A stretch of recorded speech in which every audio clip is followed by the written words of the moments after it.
Virus 13, Chapter 34. It all happened so fast. One minute Monroy had been walking down the corridor with that Godzilla of a guard. The next minute he was on his back in a dark room. The back of his head burned in pain. He tenderly rubbed the knot developing there. It felt like he had been tossed down a flight of stairs or hit by a small vehicle. He stood up and scanned the room, finding nothing remarkable. It looked like your typical break room. There was a table, sink, coffee maker, refrigerator, microwave, and even a toaster. Monroy had been following the guard when some kind of fire alarm went off. With his hands clamped over his ears, he looked at the guard in confusion. The light shut off, temporarily plunging them into darkness. A second later, a single red light on the ceiling cast the hallway in hazy red. The guard had disappeared. Monroy looked in disbelief at the spot where the guard should have been. How could a man as big as a fridge just disappear? He heard a sound behind him and managed to spout off the words, "What the?" before something was smashed over his head. The agent slid a hand down to the holster on his waist. It was embarrassed to find that his taser was gone. After a minute, he gathered himself and clambered to his feet. First, he checked the door and confirmed that he was locked in. The weight of the situation started to press itself upon him. There was something big going on here. What would push a company to commit such a desperate act? Monroy didn't have the answer, but it was easy enough to conclude that this was his big chance. Maybe he could get promoted, or even better, get a job with Homeland Security, a career that had remained out of his grasp until now. This was the opportunity he had been waiting for. But first, he had to get out of that room. The office door swung open and Savara and Ollie strutted up the stairs.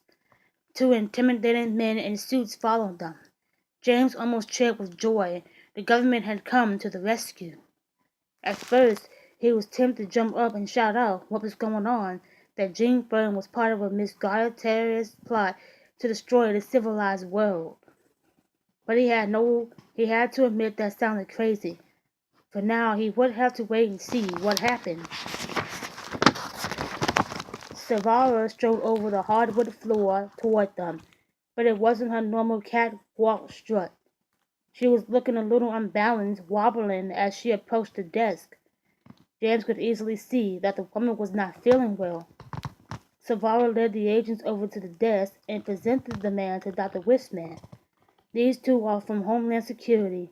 She paused to suppress a cough. A wheezing could be heard deep in her chest. They would like to ask you a few questions.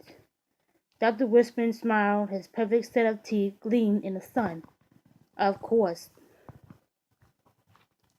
The shorter agent nodded. You are under arrest for suspension of conspiring to intentionally engineer humans that are susceptible to cancer and the fraudulent falsification of government medical records.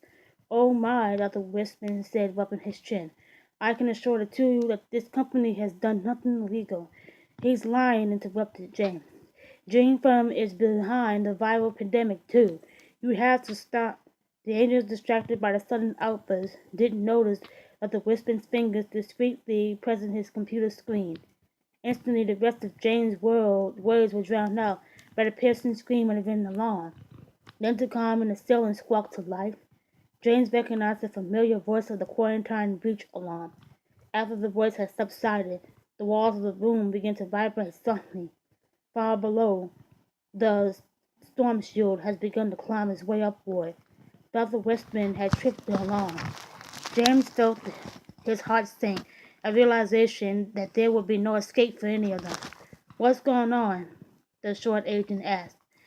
The alarm means that there has been a breach in our security. The virus could be loose inside this building. Are we in danger? Asked the tall agent. Simply put, yes, Dr. Wistman said. He stood up slowly and looked up at the blue sky above him. The agents followed his gaze upward. Then it happened. The agents grunted in unison as the electric crack of tasers sprung to life. Behind them, Ari and Savara were both holding taser guns. Wires were stuck into the backs of the agents, now convulsing on the ground. Aryan survivor whipped out plastic zip ties and proceeded to bind the agent's arms and legs together. Stop it! James jumped out of his seat. Ari quickly turned toward him with another taser in his hand and pointed it right at James' chest.